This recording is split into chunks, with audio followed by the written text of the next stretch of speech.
Olá, pessoal!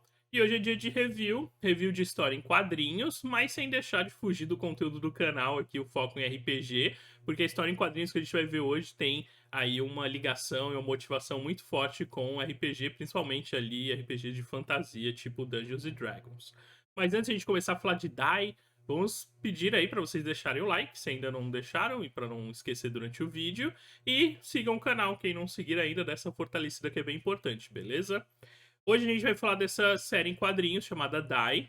Ela tá saindo no Brasil pela Panini Comics. Já estamos no volume 2, né? São os encadernados capa dura, uma edição bem legal, bem bonitona, com a capa com aquele efeito laminado aqui. E vocês já vão ver, a gente vai falar um pouquinho da arte também, mas é bem legal. Mas do que se trata Dai, né? O nome meio que pode sugerir alguma coisa meio morte, né? Morrer, tal. Mas, na verdade, é um trocadilho um pouquinho difícil, né, deles conseguirem trazer para um semelhante em português. Mas die, além de ser essa ideia de morte, né, em inglês, ou morrer, ela também é a palavra que se usa para dado, né? Então a gente tem dices para dados e die também é como você pode chamar um dado único.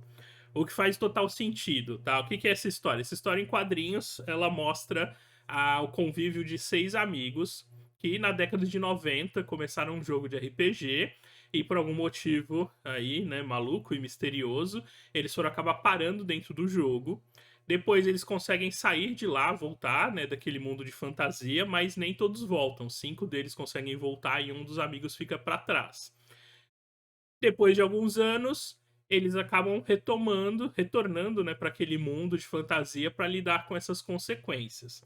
Então aqui a gente já tem, né, várias clichês aqui e uma clara inspiração ao desenho animado, né, aqui no Brasil Caverna do Dragão, mas originalmente Dungeons and Dragons, né, que era um desenho animado do RPG, do D&D, que mostrava também isso, né, um grupo de amigos foi lá na montanha russa, lá do Dungeons and Dragons, e acabou parando, né, no mundo de fantasia, cada um assumiu um papel, e eles estavam sempre tentando voltar para casa.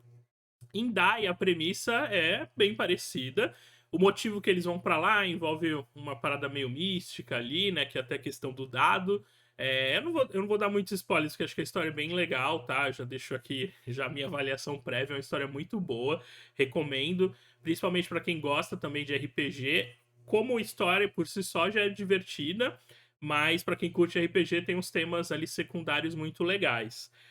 Por que esses temas secundários? Parece meio bobo, né? Tipo, amigos vão para esse mundo de fantasia e depois alguns voltam, outros não, e eles têm que voltar lá.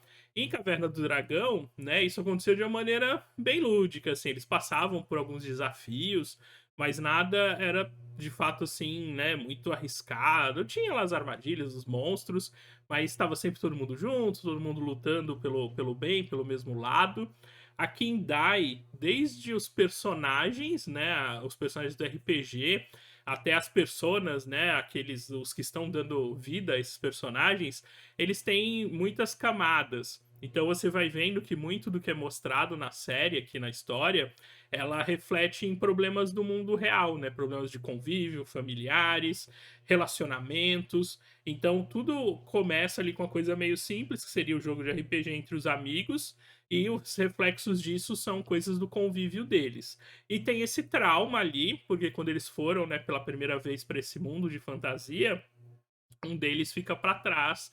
E aí tem todo o peso, né, de se ele foi abandonado, não, se eles deixaram ele lá para morrer, tal. E aí a gente vai descobrindo isso no desenrolar da história. O primeiro volume trata bem disso, né? Ele faz essa introdução, mostra quem são esses 6 personagens, antes adolescentes e hoje já adultos. Então mostra as vidas pessoais deles, os dramas pessoais, e depois o quanto esse novo chamado ali para aventura, que vem de uma maneira bem misteriosa também, o quanto isso pesa para eles. E quando eles retornam, a gente acaba conhecendo quem são os personagens deles naquele mundo. Então a ideia é que o mundo que eles jogaram era o mundo criado pelo narrador. O narrador esse que ficou para trás, né, nesse problema lá da primeira vez. O mundo ele tem desde coisas clichês que eles até falam, né? Na época a gente viu o mundo desse jeito, tal, e aí você vê umas coisas ali, mas dá pra a grande pegada é que aquele clichê ele amadureceu, assim como os personagens, né, amadureceram e os problemas começam a se tornar mais pesados e mais reais. e os poderes, as habilidades deles lá refletem muito dessa personalidade. Aí você vê aqueles problemas da adolescência, então um deles tem, né, o poder da espada, que quanto mais angustiado, triste ele fica, ele vai ganhando mais poder, sabe? Umas coisas bem. Você vai lendo ali nas entrelinhas, você vai vendo esses problemas e as relações deles vão se desenvolvendo em cima disso. Tem algumas coisinhas mais diferentes e legais, assim, de ver, que aí já não entra muito nesse drama pessoal. Por exemplo, uma das jogadoras, a personagem dela é totalmente futurista.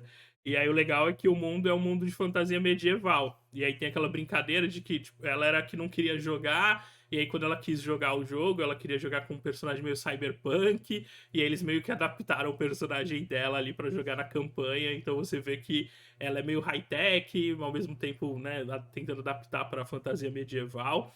Então tem várias coisas, né? Quem joga RPG vai reconhecer essas relações, esses relacionamentos, essa questão de quem é mais envolvido com o jogo, quem não é, a importância ali que as pessoas dão para aquele momento, mas ao mesmo tempo a história é meio que uma alegoria para essas relações interpessoais. E aí vai ficando bem pesado, né? E os temas vão ficando mais sérios à medida que você vê o quanto a vida deles mudou desde esse incidente, né? Desde que eles vão parar nesse mundo, fazem lá alguma coisa e voltam com uma pessoa a menos, até como a vida deles se tornou, alguns casaram, outros têm família, outros não. E quando eles têm que voltar lá e se deparam com o resultado dos atos dele, dessa primeira aventura, o que que eles pensam em fazer. E aí entra esse lance. Agora eles já são adultos, eles entendem as consequências. E será que eles vão ser heróis? Não. Será que eles vão salvar a própria pele? Porque agora tem pessoas esperando eles, né, de volta, né? Eles têm responsabilidades, alguns têm filhos. Então, assim, tem muitas camadas, tem muitas alegorias ali, o que torna a história muito interessante. Então eu entendo que para quem for ler só como uma aventura, né, uma história em quadrinhos aí, vai perceber essas nuances, vai ser divertido também. Mas para quem joga RPG, quem tem às vezes um grupo aí de vários anos, né, aquele grupo de amigos que cresceu junto e o RPG sempre fez parte, vai se identificar em vários momentos assim e ter algumas leituras bem legais, tá? Então esse é o overview aí, um resuminho da história. Já saiu no Brasil o volume 1, já faz um tempo, e eu descobri que o 2 tinha saído, eu até fiquei meio fiquei um tempo sem procurar, sem olhar, e vi que o 3 já tá em pré-venda. Então dei uma corrida aqui com o 2 para já estar em dia com o 3. Eu não vou falar nem mostrar nada do 2, porque ele já dá alguns spoilers aqui de coisas bem interessantes do primeiro, tá? O que eu queria mostrar um pouquinho. Ele é de autoria de um roteirista inglês e um artista francesa, se eu não me engano. É isso mesmo. O Kieron Gillen, que é lá de Londres, e a Stephanie Hams. Ela mora em Toulouse. Não sei se ela é francesa. Stephanie, talvez? Não sei. Mas é bem legal, porque eles já fizeram outros trabalhos juntos também. Então, todo o estilão, vamos botar aqui mais pro meio.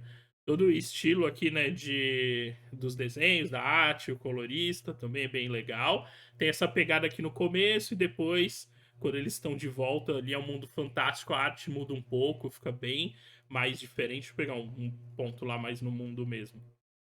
Principalmente nas batalhas, nos encontros ali com criaturas ou nos usos dos poderes, a arte fica bem mais fantástica e bem legal, tá? Na jornada aqui a gente vai conhecendo, então não só vamos conhecer os personagens ali no comecinho, né, na sua adolescência, depois um pouquinho de como foi esse trauma dessa viagem de verdade, né, para o mundo da fantasia, e depois o retorno deles, né, para a vida normal, depois a vida adulta, mas a gente conhece também esse mundo. O mundo é muito importante, né? O mundo onde eles foram parar, que era a criação do narrador, né? Deles, do amigo que era o narrador, o mestre. Ele tem nuances muito básicas de coisas de como ele via o mundo naquela época, como eu citei, mas também as ações que eles fizeram lá na década de 90 refletem bastante no que aconteceu naquele mundo depois. E eles se sentem um pouco responsáveis por isso também, tá? Então o retorno deles para lá é não só com essa possibilidade de salvar o amigo, descobrir como é que ele tá depois de todos esses anos, mas também eles acabam lidando com as consequências das ações deles. E aí envolve várias coisas, é isso que é legal, porque tem alguns clichês, assim, geralmente quando você tá jogando RPG, você chega numa cidade, você precisa ajudar as pessoas ou fazer alguma coisa, às vezes seu personagem mente, cria uma narrativa meio maluca, né? Às vezes faz umas coisas meio bizarras, porque você nunca mais vai voltar ali naquela cidadezinha mesmo. E aqui eles meio que têm que lidar com isso, né? Eles voltam e lidam com essas consequências, mas sempre num tom mais adulto mesmo, né? Aqui você tem algumas coisinhas mais banais, mas imagina que, né, o peso para eles acaba sendo bem maior, tá? Eu tô evitando de fato falar um pouquinho do enredo, porque esse é o grande ponto, assim, o primeiro retorno deles leva a algumas consequências de cara, sim, e aí as relações entre eles vão ficando deterioradas por isso.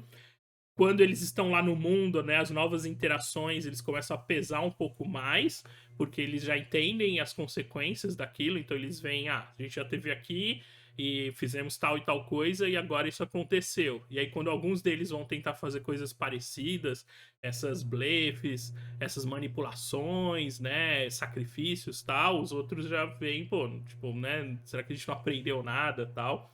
Então é mais ou menos isso, tá? Recomendo, a leitura não é muito rápida, assim, eu sinto que ela é bem mais densa, mas por esse motivo, que o tempo todo ela é trabalhada nos diálogos entre o grupo e algumas memórias, né? Principalmente no volume um tem muito isso de acontecer uma coisa no jogo, né? Digamos assim, ali naquele mundo de fantasia que você não entende muito bem. Aí rola um flashback, uma memória lá da adolescência, e aí você começa a entender aquela passagem ali e tudo vai se encaixando, tá? Já no volume 2 as coisas extrapolam um pouco mais, né? Porque você já conhece o mundo. Aqui no final do volume um já tem umas consequências bem pesadas, bem interessantes. E aí no volume 2 isso começa a se desenrolar. Até o nome do volume 2 aqui, o Quebrando o Grupo, né? Splitting the Party. Dá uma ideia que pode ter rolado.